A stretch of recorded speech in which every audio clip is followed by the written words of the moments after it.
नमस्कार दोस्तों, ओम नमः शिवाय। आप सभी का बहुत बहुत स्वागत है हमारे यूट्यूब चैनल में। दोस्तों याद रखें, यदि आपके अंदर भी ये कुछ आदतें हैं तो आप कितना भी प्रयास क्यों ना कर लिए, कितनी भी मेहनत क्यों ना कर लीजिए, लेकिन आपको आपकी मेहनत का उचित फल कभी नहीं मिलेगा।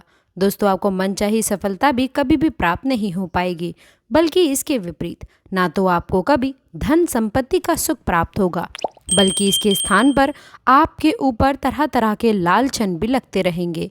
जी हाँ दोस्तों, कहने का तात्पर्य इतना है कि आप लोगों के साथ में करेंगे आप अच्छा, लेकिन दोस्तों अंत में लोग आपकी बुराइयां करेंगे और उसका परिणाम बुरा ही निकलेगा।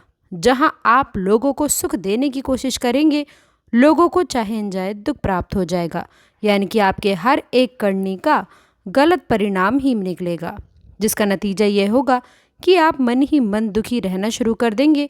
आपके मन में एक अजीब सी उदासी, एक अजीब सी खिन्नता रहने लग जाएगी। इसका परिणाम ये होगा कि आपको बात बात पर क्रोध आ जाया करेगा, बात बात पर गुस्सा आ जाएगा और आपका स्वभाव चिड़चिड़ा हो जाएगा। आपके अपने ही आपसे नाराज़ रहने लगेंगे और आप जब भी अपनों की आपको ज़रूरत होगी तब आपके अपने आपके साथ नहीं होंगे।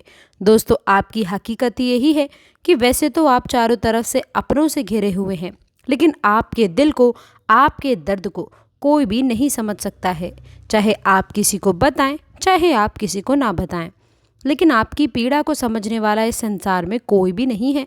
अंदर ही अंदर आप घुटते रहते हैं, लेकिन आप जितना भी प्रयास करते हैं अपने इन दुखों से, इन तकलीफ़ों से लड़ने का, उतना ही आप हार जाते हैं, क्योंकि आप अकेले हैं, आपका कोई साथ नहीं दे रहा है और आपके द्वारा किए गए प्रयास निष्फल दिखाई दे रहे हैं। दोस्तों आप बहुत ही अच्छे इंसान हैं, आप मेहनत भी बहुत करते हैं, आपके अंदर धार्मिकता की भावना भी बहुत है, लेकिन आपको मनचाहे परिणाम प्राप्त नहीं होते हैं। इसका कारण कहीं ना कहीं आपके अंदर ही छुपी हुई कुछ ऐसी बुराइयां हो सकती हैं जिनके बारे में शायद अब तक आपको पता नहीं है। दोस्तों हम जानते हैं कि जैसे ही आपको ये पता चलता है कि आपके अंदर यह कमी है, आप तुरंत उसके ऊपर काम करना शुरू कर देते हैं, क्योंकि आप दिल से यह चाहते हैं कि आपके जीवन में उन्नति आए, बदलाव आए, क्योंकि आप ना केवल खुद खुश होना चाहते हैं, बल्कि आपसे जुड़े हुए जितने भी लोग हैं, आपके घर परिवार के, आपके मित्र सखा, आप सभी के चेहरों पर एक मुस्कुराहट देखना चाहते हैं। आप तो एक ऐसे इंसान हैं जो चाहे भले ही खुद परेशानी क्यों ना उठा लें, लेकिन दूसरों को सुख देने में कोई भी कमी नहीं छोड़ते। लेकिन जब आप अपनों को ही पैसों के लिए परेशान होता हुआ देखते हैं और अपनों को ही ज़रा ज़रा सी बात पर आप झगड़ से देखते हैं, एक दूसरे पर दोष आरोपण करते देखते हैं, तो आपका मन दुखी होने लगता है। फिर आपके मन में ये इच्छा उत्पन्न होती है कि हे भगवान, काश हमारे पास इतना धन होता, इतनी संपत्ति होती कि हम सबके दुखों को दूर कर पाते। तो दोस्तों आज के इस वीडियो में हम इसी विषय पर चर्चा करने जा रहे हैं। तो दोस्तों वीडियो बहुत ही खास है, धार्मिकता पर, वास्तुशास्त्र पर और अंक शास्त्र पर आधारित यह वीडियो विशेष ज्ञान से भरपूर रहने वाली है और केवल आप लोगों के लिए बनाई गई है। तो समय निकाल कर इस वीडियो को आप पूरा देखें। हमारा आपसे निवेदन है कि आप अगर इस वीडियो को पूरा देखेंगे तो आपको वीडियो के अंत में एक बहुमूल्य ज्ञान का खजाना प्राप्त हो जाएगा, जिसका उपयोग करके आप निश्चित तौर पर अपने जीवन में आगे बढ़ेंगे, सफलता प्राप्त करेंगे। जी हाँ दोस्तों, हम अपने पिछले कई वीडियोज़ में आपको यह बात बता चुके हैं कि आपको ईश्वर की कृपा भी कभी प्राप्त नहीं हो सकती। दोस्तों कोई भी सद्गति कभी भी प्राप्त नहीं हो सकती जब तक कि आपके आसपास की ऊर्जा क्षेत्र दूषित रहेगा, नकारात्मक रहेगा। जी हाँ दोस्तों, कहने का तात्पर्य ये है कि यदि आपके आसपास नकारात्मक शक्तियों का वास है तो आप कितने भी मन से पूजा पाठ क्यों ना करें, लेकिन उसके परिणाम को, उसके फल को वह नकारात्मक ऊर्जा सोख जाएगी, खा जाएगी और आपको कुछ भी प्राप्त नहीं होगा। आप चाहे कितना ही दान पुण्य करें, किसी की कितनी ही मदद करने की कोशिश क्यों ना करें, लेकिन नतीजे नकारात्मक मिलेंगे, क्योंकि आपके आसपास जो नकारात्मक ऊर्जा वास कर रही है वह उसके परिणामों को बदल देगी, जिससे कि आपको पीड़ाएं प्राप्त होंगी, तकलीफ़ें प्राप्त होंगी और इसी से ही उस नकारात्मक ऊर्जा का शक्तिवर्धन हो जाता है और वो और शक्तिशाली हो जाती है। तो दोस्तों आज हम आप लोगों को ऐसी कुछ बातों के बारे में बताने जा रहे हैं। यदि आपके अंदर है तो उन्हें तुरंत हटा दीजिए, छोड़ दीजिए।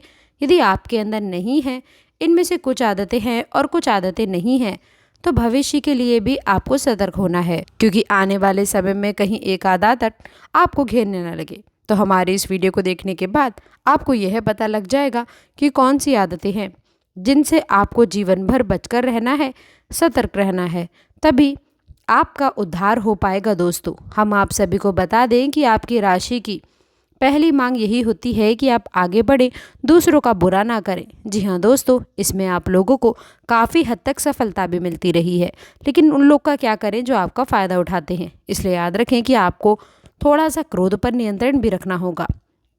दूसरों को भी यही समझाइए, जो आपसे जुड़े हुए लोग हैं उन्हें ये समझाएं, क्रोध रहे, शांत रहे, जीवन का आनंद लो, परेशानी है तो ईश्वर का प्रसाद समझकर ग्रहण करो, लेकिन रो नहीं, चिल्लाओ नहीं, किसी पर क्रोध मत करो। इससे आपका नुकसान बहुत अधिक होता है, दूसरों का कम।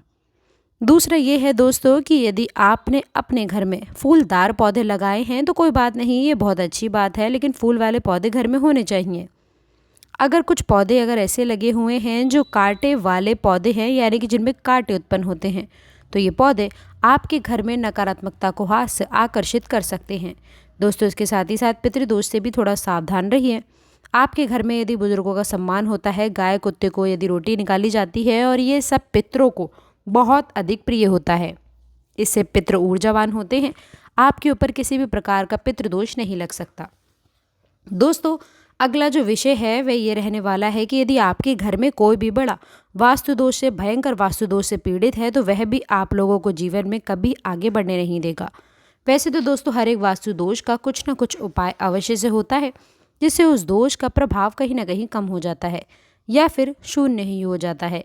लेकिन कुछ ऐसे दोष होते हैं जिनके कोई भी उपाय नहीं होते हैं। कभी कभार यदि उपाय कार्य भी कर जाए तो फिर आपका सौभाग्य मानिए। वैसे साधारण तौर पर इन दोषों के कोई भी उपाय नहीं होते। जैसे कि आपके घर का ईशान कोण यदि प्रदूषित है, उसमें गंदगी रहती है, वह भारी है, तो वहाँ प्रकाश की व्यवस्था नहीं है, तो वह एक बड़ा वास्तुदोष बन सकता है। आपके घर का ब्रह्म स्थान यदि भारी है, उस स्थान पर यदि आपने कुछ वचनदार चीज़ें रख रखी हैं, वह भी गंदी रहती है, जूते चप्पल आदि पड़े रहते हैं, प्रदूषित रहता है।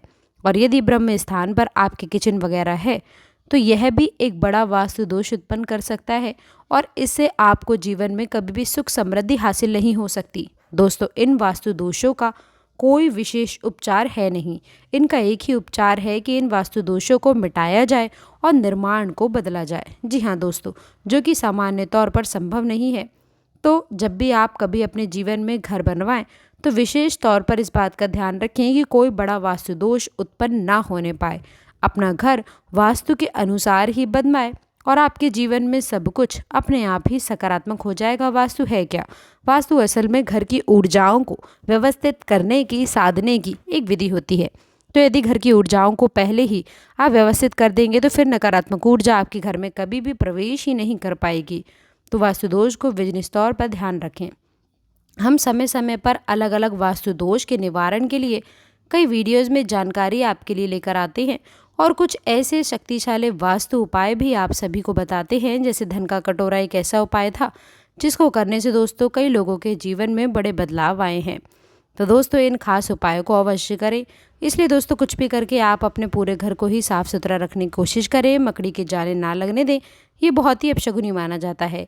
इससे जीवन में कभी भी सुख समृद्धि, धन वैभव, लक्ष्मी नहीं आते हैं। इसी के साथ आप यह भी कर सकते हैं कि शाम के समय में आप अपने घर के ब्रह्म स्थान पर एक कटोरी में लोवान और कपूर प्रज्वलित करें। दोस्तों, रोज़ाना नहीं तो कभी कभार तो अवश्य करें। विशेष तौर पर मंगलवार और शनिवार के दिन तो अवश्य से कर लें। आपके घर में यदि कोई नकारात्मकता है तो वो बाहर निकल जाएगी, घर का माहौल भी सकारात्मक होने लग जाएगा दोस्तों। और इसी से जुड़ा हुआ अगला विषय रहने वाला है कि यदि आपके घर का पूजा घर, दोस्तों यदि आपके घर का पूजा घर कुछ इस प्रकार से स्थापित होना चाहिए कि जब आप पूजा करने के लिए बैठें तो आपका मुख पूर्व दिशा की ओर या फिर उत्तर दिशा की ओर या फिर उत्तर पूर्व कौर पर, यानी कि ईशान कोण जिसे कहते हैं, इन दिशाओं की ओर होना चाहिए। दोस्तों, आपका जो पूजा घर है वह ज़मीन से जुड़ा हुआ नहीं होना चाहिए। कहने का तात्पर्य ये है कि देवी देवताओं की मूर्तियाँ ज़मीन पर एकदम से नहीं रखनी चाहिए। ज़मीन से थोड़ी सी ऊपर, यानी कि ज़मीन से कुछ अंदर पर देवी देवताओं की मूर्तियाँ और फोटो को स्थापित कर देना चाहिए। और अपने पूजा घर में सफाई का विशेष ध्यान रखें। तो दोस्तों आशा करते हैं कि आज की जानकारी आपको पसंद आई होगी। वीडियो अच्छी लगी हो तो वीडियो को लाइक करिएगा, अपने दोस्तों के साथ शेयर करिएगा। अगर आपने अभी तक चैनल को सब्सक्राइब नहीं किया तो प्लीज़ चैनल को सब्सक्राइब करके बेल आइकन ज़रूर दबाएं।